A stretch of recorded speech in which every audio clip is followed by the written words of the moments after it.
Bangladesh medical বিশ্ববিদ্যালয়ে প্রেষণে কর্মকর্তা না নেওয়ার দাবি জানিয়ে উপাচার্যের কাছে আবেদন করা হয়েছে। ন্যায্য অধিকার থেকে বঞ্চিত হওয়ার শঙ্কায় মঙ্গলবার ৩০ সেপ্টেম্বর হাসপাতালে কর্মরত ৩৫ জন কর্মকর্তার স্বাক্ষর সম্বলিত এ আবেদনটি জমা দেওয়া হয় উপাচার্যের কাছে। আবেদনপত্রে লেখা হয়, আমরা দীর্ঘ ১৫ বছর ধরে আমাদের অধিকার থেকে বঞ্চিত ছিলাম। তবে আল্লাহ পাকের অশেষ রহমতে আমরা স্বৈরাচারের হাত থেকে মুক্তি পেয়েছি।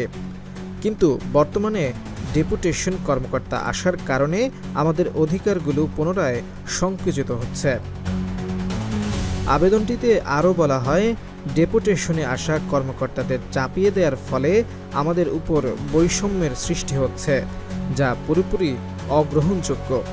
আমরা দীর্ঘ সময় ধরে আমাদের দায়িত্ব পালন করে আসছি, তাই আমাদের অধিকারের প্রতি সম্মান প্রদর্শন করার আহ্বান জানাই। আশা করি বিশ্ববিদ্যালয় কর্তৃপক্ষ আমাদের আবেদন গুরুত্বের সাথে বিবেচনা করবে।